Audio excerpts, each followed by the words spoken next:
اسی لیے ان کا اسلوب مفتی طارق مسعود صاحب کا شیخ زبیر علی زئی رحمۃ اللہ علیہ کے بارے میں انتہائی پست ہو جاتا ہے. وہ کس تحقیر آمیز انداز سے گفتگو کر رہے ہیں آپ خود سن لیجئے.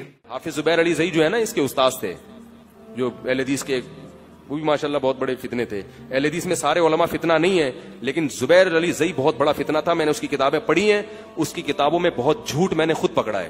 عربی عبارات کے ترجمے غلط کیے ہوئے اس نے, لیکن عوام کہتی ہے مدلل تحریر ہے. میرا ارادہ تھا میں اس کی کتابیں لے کر آیا, میں نے کہا میں ان کو پڑھتا ہوں, کوئی بات ملی تو پڑھوں گا ورنہ جواب لکھوں گا. لیکن میں نے کہا یہ آدمی خائن ہے, جھوٹ کے جوابات نہیں ہوتے, کیا کیا باتیں پکڑ کے اس کی آدمی کرے. تو وہ مجھے اندازہ ہو گیا کہ یہ بندہ ہی کرپٹ ہے.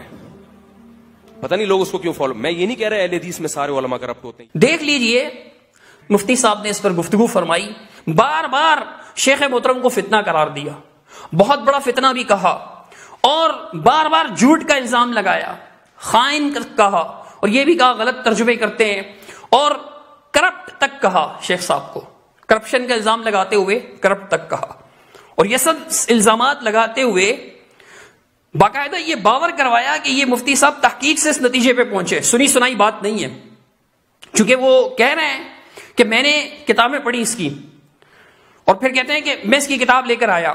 میں نے کہا دیکھتا ہوں کہ بھائی پڑھ لیتا ہوں, کوئی بات ہوئی تو ٹھیک, وگرنہ اس کا جواب لکھوں گا. پھر کہتے ہیں کہ کیا کیا باتیں پکڑ کر لکھیں. مطلب مفتی صاحب ایسے بتانا چاہ رہے ہیں کہ کتاب پڑھ کر کون سی کتاب پڑھی یہ نہیں بتایا. بھائی بتائیں نا, ان کی تو اتنی ساری کتابیں, آپ نے کون سی کتاب پڑھی جس میں آپ کے خیال سے بار بار خیانت کی اور کوئی فتنہ برپا کر دیا اس کتاب کے اندر. صرف الزامات لگانا تو کمال نہیں ہے, ثبوت بھی تو دینا چاہیے نا. یہ کیا بات ہوئی کہ آپ کا دل چاہا, آپ نے ایک شخصیت کو لیا اور ان شخصیت کے بارے میں 8-10 سخت جملے بول دیے, سخت الفاظ سخت صفات سے ان کو نواز دیا, اور دلیل اور ثبوت اتنا سا بھی نہیں دیا, کوئی آدھی لائن بھی نہیں دکھائی ان کی کتاب سے کہ یہ دیکھو جی یہاں غلط ترجمہ کیا, یہاں خیانت کی, یہاں جھوٹ بولا, یہاں کرپشن کیا, اور یہاں فتنہ برپا کیا. ایسی کوئی بات نہیں, بس مستند ہے میرا فرمایا ہوا پر عمل کرتے ہوئے جو من میں آیا وہ بول دیا. اور پھر اس کے کچھ عرصے بعد بہت سے لوگوں نے توجہ دلائی کہ مفتی صاحب یہ آپ کی زیادتی ہے, آپ نے اچھا نہیں کیا. تو مفتی صاحب نے ایک وضاحت بھی دی. مفتی صاحب کی وضاحت جب سنتے ہیں تو معلوم ہوتا ہے کہ عذر گناہ بدتر از گناہ والا معاملہ ہے مفتی صاحب کا. یعنی مفتی صاحب نے جو اپنا عذر پیش کیا سخت کلامی کا, اس میں مفتی صاحب کیا کہہ رہے ہیں آپ دیکھ لیجئے. ایک چھوٹی سی میں یہاں وضاحت کر دوں.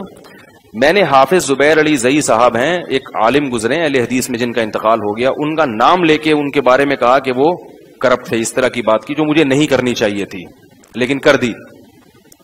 نام لے کے کسی پر اس طرح سے رد نہیں کرنا چاہیے تھا, لیکن بہرحال وہ پتہ نہیں کیا بات چل رہی تھی کہ میں نے کر دی.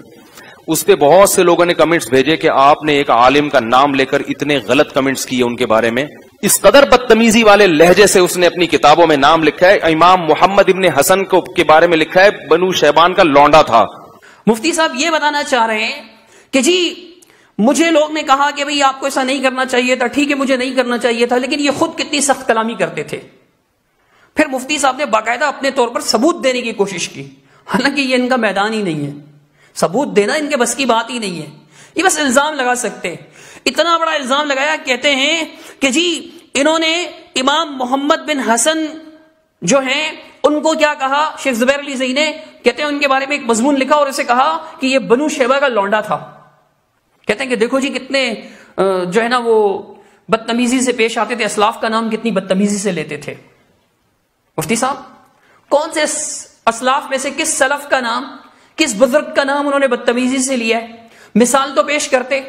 پھر آپ نے جو دلیل دینے کی کوشش کی, معذرت کے ساتھ دینے کی نہیں بنانے کی کوشش کی, دھاندلی کی, اور کہا کہ انہوں نے محمد بن حسن کے بارے میں لکھا, یعنی امام محمد بن حسن ابن فرقت الشیبانی, ان کے بارے میں لکھا ہے کہ یہ بنو شیبہ کا لونڈا تھا. کس کتاب میں لکھا ہے جناب؟ مفتی صاحب ان کا محمد بن حسن الشیبانی پر الحدیث میں مضمون شائع ہوا, اس کے بعد یہ مضمون ان کی کتاب علمی مقالات کا حصہ بھی بنا, لیکن انہوں نے کہیں بھی کبھی بھی یہ بات نہیں لکھی تھی, کسی مضمون میں ان کے کسی کتاب میں یہ بات شائع نہیں ہوئی. انہوں نے لکھا ہو یا کہا ہو کہ یہ محمد بن حسن شیبانی جو ہیں یہ بنو شیبہ کے لونڈے تھے یا لونڈا تھا، اس طرح انہوں نے کچھ بھی نہیں لکھا ہے. یہ آپ کی سفید دروغ گوئی ہے اور آپ کی صاف غلط بیانی ہے. مجھے تو آپ کی یہ بات جو بطور عذر آپ نے پیش کی، بطور وضاحت آپ نے پیش کی، اس سے دیکھ کر یہی معلوم ہوتا ہے کہ آپ نے کوئی کتاب نہیں پڑھی ہے. اگر آپ نے پڑھی ہوتی تو آپ اس طرح غلط بیانی نہ کرتے، ثبوت دیتے. ہم یہ نہیں کہتے کہ شیخ زبیر علی زئی رحمہ اللہ سے غلطی نہیں ہوئی. غلطیاں جب بڑے بڑے ائمہ مجتہدین سے ہوئی ہیں تو شیخ محترم سے کیوں نہیں ہوں گی؟ اور ہمارے سامنے بھی شیخ رحمہ اللہ نے اپنی کتابوں میں کتنی غلطیوں سے رجوع کیا. اگر غلطی نہ ہوتی تو رجوع کیسے کرتے؟ رجوع کرنا ہی اس بات کا ثبوت ہے کہ ان سے غلطیاں ہوئی ہیں، اور ہم بھی مانتے ہیں ان سے غلطیاں ہوئی ہیں.